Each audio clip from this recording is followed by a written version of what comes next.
Corona virus के infection से लेकर मरीज के मर जाने तक क्या कैसे स्टेजेस आती हैं, वो सारी की सारी स्टेजेस मैं आपसे डिस्कस कर रहा हूं। मगर एक चेतावनी है साथ में, या तो पूरा वीडियो देखें या इस वीडियो को यहीं छोड़ दें। आधी जानकारी आपके लिए घातक होगी, फिर दूसरों को आप गलत जानकारी देंगे।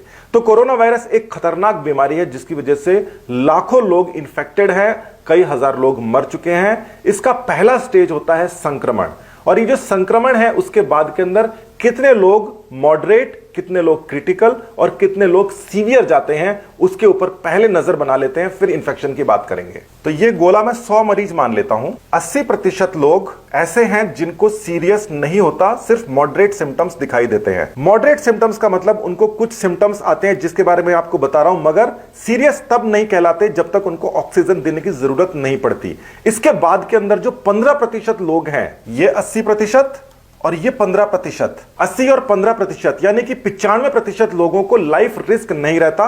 वो माइल्ड या मॉडरेट सिम्टम्स के साथ ही दिखाई देते हैं, जल्दी ही ठीक हो जाते हैं। अब जो ये 5% लोग बच गए हैं, जिसको मैं लाल से डिनोट कर रहा हूं, ये 5% लोग ही केवल सीरियस हो जाते हैं। 100 में से 5 लोग ही जो पॉजिटिव पाए जाते हैं, उनके ऊपर लाइफ रिस्क रहता है। पहला दिन हम मानते हैं जब इन्फेक्शन होता है, किसी भी प्रकार से मरीज को इन्फेक्शन हो जाता है, यानी कि उसकी नाक या मुंह या आंखों के जरिए वो जो वायरस है वो अंदर पहुंच जाता है और अपना काम शुरू करता है, यानी कि डे 1। तो ये जो सिम्टम्स हैं ये दिखाई देंगे आपको फ्लू, जुखाम के एक ऐसे सिम्टम्स जो कि सामान्यतः होने वाली जुखाम से कुछ अलग हैं। आपको पता पड़ रहा है उन सिम्टम्स के बारे में। तो डे 1 के ऊपर हो रहा है आपको इन्फेक्शन, और सिम्टम्स आने में कम से कम आपको 3 से 4 दिन लग जाते हैं, यानी कि इस इन्फेक्शन से और सिम्टम्स आने के अंदर डे 5 लग जाएगा आपको। कुछ लोगों में दूसरे दिन भी इन्फेक्शन के सिम्टम्स आ जाते हैं, कुछ लोगों को 4-5 दिन लगते हैं, कुछ लोगों को इससे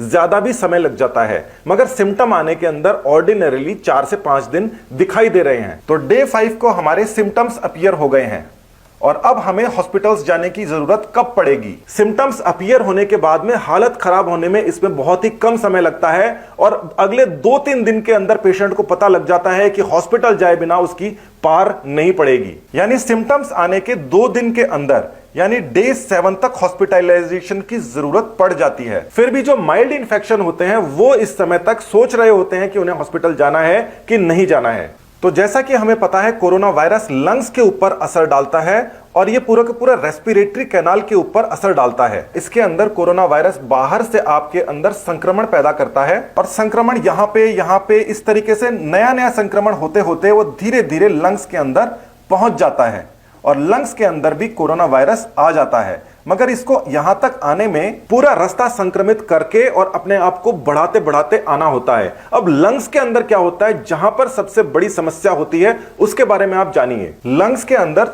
सेल्स होते हैं, और ये जो सेल्स होते हैं ये साधारण सेल्स नहीं होते, इनमें सीलिया लगे होते हैं, और ये जो सीलिया हैं ये इस तरीके से लंग्स में कोई भी चीज होती है उसको बाहर निकालने में हेल्प करते हैं। इनका काम ही यही होता है कि वो जो छोटे छोटे से रेशे हैं, ये कोई भी सामान होता है तो इसको ये वाला जो सीलिया है ये आगे फेंक देता है, फिर ये वाला जो सीलिया है इसके पास में ये सामान आता है, ये इसको और आगे फेंक देता है, और इस तरीके से धीरे धीरे करके वो शरीर से बाहर निकल जाता है। जैसे खरखराट आप करते हैं ना, तो वो नीचे से सारा का सारा जो चीजें हैं वो धीरे धीरे करके बाहर आ रही होती हैं, और इसके अंदर यहां से तो आपने खरखराट करके निकाल दिया, मगर लंग्स से लेकर यहां तक आने का जो काम है ये सीलिया ही करते हैं। कोरोना वायरस क्या करता है, वो इन सेल्स को बर्बाद कर देता है। ये सीलिया जो होते हैं वो उससे निकल के अलग हो जाते हैं, जिसकी वजह से ये सेल वो काम नहीं कर पाते जो काम ये करना चाहते हैं। तो देखिए, ये वाले जो सीलिया हैं और ये वाले जो सीलिया हैं ये यहां से हट जाते हैं। लीजिए, ये हट गए यहां से, और ये यहां से हट के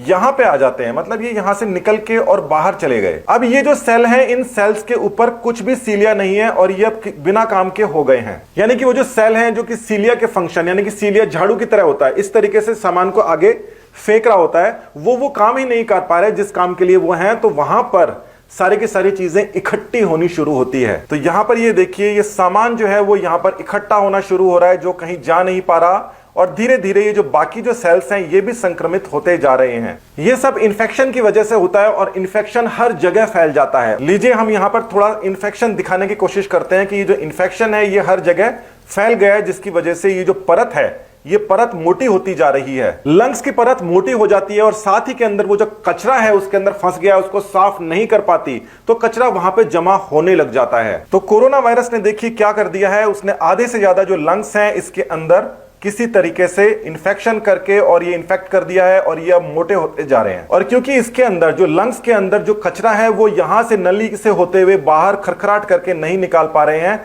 तो वो यहां पर और जमा होता जा रहा है। तो इस समय शरीर को क्या करना चाहिए और इम्यूनिटी सेल्स क्या कर रहे हैं? शरीर के अंदर रोग प्रतिरोधक क्षमता होती है और सेल्स जो इम्यूनिटी के जो सेल्स होते हैं वो उस वायरस के खिलाफ और साथ ही के अंदर वो जो कचरा वहां पे फंस गया है, जो इन्फेक्टेड कचरा है, उसके खिलाफ धावा बोल देते हैं। देखिए ये जो हरा पोर्शन है इसके अंदर बहुत सारे सेल्स हैं और ये जो मोटी परत है जो सेल्स की अब बढ़ती जा रही है, इसके अंदर सेल्स के साथ में ये संक्रमण यानी कि ये वायरस भी हर जगह मौजूद है। तो शरीर के डिफेंस सेल्स यानी कि उसकी जो रोग प्रतिरोधक क्षमता वाले जो सेल्स होते हैं, जो कि योद्धा सेल्स होते हैं, कहीं भी जाके संक्रमण को मारते हैं, वो देख रहे हैं कि सामने वाला जो सेल है उसके ऊपर भी वायरस का वो कण मौजूद है, तो वो वायरस और उस कण के विरुद्ध हमला बोल देते हैं और हर जगह मारकाट मचाना शुरू कर देते हैं। शरीर उसका मुकाबला तो कर ही रहा है, जिन सेल्स के अंदर वायरस घुस गया है उसको तो वो मार ही रहा है, मगर जो सेल्स फट गए हैं जिसके ऊपर वायरस के निशान बाकी हैं, ये हमारे ही शरीर के योद्धा सेल्स उनके ऊपर देखते हैं कि इसके ऊपर वायरस के सिम्टम है और उसके साथ में भी मारकाट मचा देते हैं। पूरा का पूरा शरीर लंग्स के खिलाफ हो जाता है। इस सिम्टम को कहते हैं एक्यूट रेस्पिरेटरी डिस्ट्रेस सिंड्रोम, यानी कि शरीर पहले से ही परेशान है, लंग्स पहले से ही परेशान है और जो शरीर के योद्धा सेल्स होते हैं वो लंग्स के अंदर अपने दूसरे cells, infected, non infected cells, सबको मारना शुरू कर देते हैं और उनको समझ नहीं आता है। मतलब शरीर ही अपने खिलाफ हो जाता है, अपने ही ऑर्गन के खिलाफ हो जाता है। ऐसा होता है कोरोना के वजह से। तो इसी चार्ट पे हम दोबारा आ जाते हैं। ये जो 5% केस है, यहां पर इस तरीके की समस्याएं चल रही हैं, यानी कि जिन्हें क्रिटिकल केयर की जरूरत है, जिन्हें वेंटिलेटर्स की जरूरत है, मगर फिर भी जो 95% केस हैं उन्हें इन सब की जरूरत नहीं होती और 80% केसेस के अंदर तो ऑक्सीजन लगाने की जरूरत नहीं होती। तो ऑक्सीजन लगाने की जरूरत इसलिए नहीं होती क्योंकि वहां पर यह समस्या नहीं आती कि शरीर ही शरीर के खिलाफ नहीं हो रहा होता। तो ये जो 5% लोग हैं इसके अंदर भी 1% लोग और बच जाते हैं, फिर भी 3 से 4% तक का इस समय तक रेट आ रहा है जो बच नहीं पाते और उनकी डेथ हो जाती है। फिर भी ये आंकड़ा अगर आप देखें तो 100 से जाकर और 3 के ऊपर जाकर अटकता है, यानी 100 में से 80% केस तो 1-2 दिन के अंदर हॉस्पिटलाइजेशन होने के बाद में ठीक हो जाते हैं, जिनको डॉक्टर्स केयर मिल जाती है, जिनको खान पान हल्का फुल्का रखते हैं और भी कई सारी चीजों को देखते हैं। उसके अलावा भी 15% जो लोग हैं उनको इंटेंसिव केयर देने के बाद में वो भी ठीक हो जाते हैं और उसके अलावा भी क्रिटिकल केयर के अंदर हैं, उसमें से भी काफी सारे ऐसे मरीज हैं जिन्हें डॉक्टर मौत के मुंह से निकाल लाते हैं। ये सारी समस्याएं डे 7 से लेकर और डे 14 तक हो जाती हैं, यानी कि बहुत ही फटाफट हो जाता है और डे 14 के अंदर 3% तक जो मरीज हैं वो बच नहीं पाते और वो खत्म हो जाते हैं, मगर साथ ही 97% तक बच जाते हैं और जिसमें से कुछ तो डिस्चार्ज भी हो जाते हैं और बाकियों को इलाज चल रहा होता है। अब 80% को तो परेशान होने की जरूरत नहीं है, हालांकि उनका शरीर बहुत ही बड़ी परेशानी में है, मगर फिर भी मरने से वो बेटर है।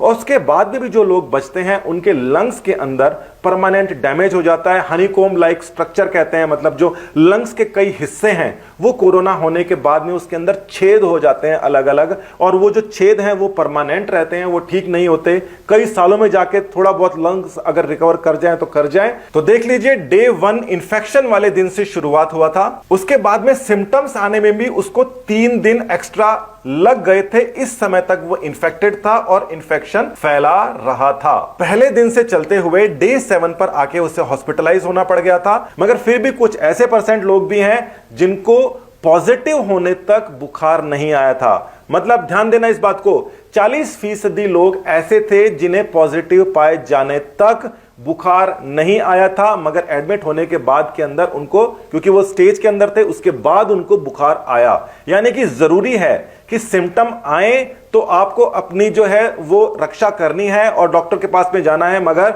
सिम्टम नहीं आते हैं फिर भी आपको जो सोशल डिस्टेंसिंग है और जो अलग अलग चीजें हैं सरकार ने बता रखी है उनका पालन करते रहना है, क्योंकि पता नहीं है 4 दिन बाद में आपके साथ में क्या होगा। हर रोज हमारी जानकारियां बढ़ रही हैं कोरोना के प्रति और नई जानकारियां आ रही हैं। आपको घबराना नहीं है, मगर जितनी सारी की सारी चीजें आपको सरकार बता रही है उसका पालन करना है और यह भी ध्यान रखना है कि हर कोई नहीं मर रहा है इससे, मगर फिर भी कौन मरेगा कौन बचेगा इसका पता नहीं है। आपको अपनी और अपने परिवार की रक्षा करने के लिए सावधानी ही बचाव है, यह ध्यान में रखना पड़ेगा।